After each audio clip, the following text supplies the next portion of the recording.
हम क्या कर सकते हैं, क्योंकि जो है वो है और हमारा काम है जो है वो दिखाना। तो दूसरी तरफ अगर आप देखेंगे तो ये पूरी तरीके से जो है ये आपको एक कमरा, मैं आ रहा हूं आपके पास। इस बीच महाराष्ट्र से बड़ी खबर आ रही है, और महाराष्ट्र चुनाव से जुड़ी सबसे बड़ी खबर, रुझानों ने बीजेपी शिवसेना को अपने दम पर बहुमत दे दिया है। महायुति को अजीत पवार की अब आवश्यकता नहीं। 81 सीटें भले ही उन्हें मिली थी, लेकिन अब शिवसेना बीजेपी ही सरकार बना लेंगी, ऐसा यहां पर दिखाई दे रहा है। डॉक्टर साहब ने जो बात कही थी क्षेत्रीय छत्रपों वाली, वो यहां पर थोड़ी थोड़ी रिजेंबल हो रही है। ललित डॉक्टर साहब, सरस्वती विरासती हमने सुना था, ब्रेकिंग में तो नजर भी आ रहा है।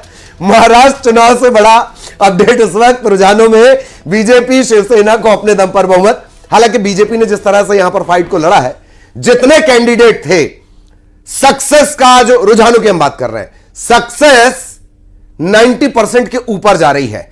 यह रुझानों में महायुति ने 200 का आंकड़ा छू लिया है। 200 सीटों पर महायुति को शानदार बढ़त, डबल सेंचुरी। और तमाम जो गेस्ट हैं वो हमारे साथ जुड़े हुए हैं, उनका भी एक बार स्वागत। अजीत सिंह भदौरिया साहब कांग्रेस से हमारे साथ जुड़े हुए हैं, स्वागत है भदौरिया साहब का। निरंजन सर लगातार बने हुए हैं, ममता लगातार बनी हुई है। एक और बात है, ममता जिस तरह से जानकारी दे रही थी, उनकी आवाज गूंज रही थी, इतना सन्नाटा।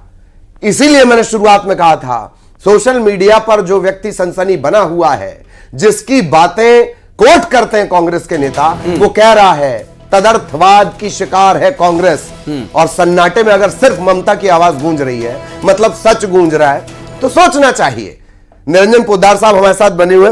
पोद्दार साहब, तमाम राजनीतिक समीकरण अगर झारखंड को छोड़ दिया जाए, बहुत कामयाबी वहां पर नहीं है बीजेपी के लिए, लेकिन महाराष्ट्र से और मध्य प्रदेश, छत्तीसगढ़ में स्थितियां जो लगातार बनी है, इन सब पर आपका क्विक रिएक्शन, फिर चर्चा आगे निकालेंगे सर।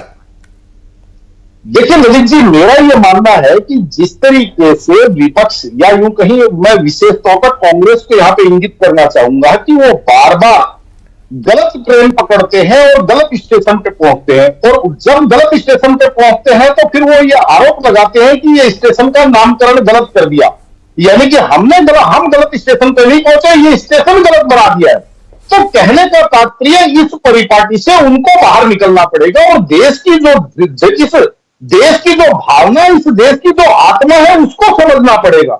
यह बात मैं इसलिए कह रहा हूं क्योंकि देखिए, हम दो चीजों का अगर विश्लेषण करें एक समय पे, 2024 के लोकसभा चुनावों का और उसके बाद में हरियाणा और ये जो वर्तमान में झारखंड और महाराष्ट्र के चुनावों का, तो आपको ये चीज स्पष्ट समझ में आ जाएगी। ये बात मैं इसलिए कह रहा हूं कि 2024 के लोकसभा चुनाव से पहले कांग्रेस और विपक्ष कहीं ना कहीं, आपको मैं बताऊं, ये जो पोलराइजेशन का जो सिस्टम था, या एक तुष्टीकरण का जो एक उनकी नीति थी, उसके अंदर उनकी कहीं ना कहीं कमी आई थी।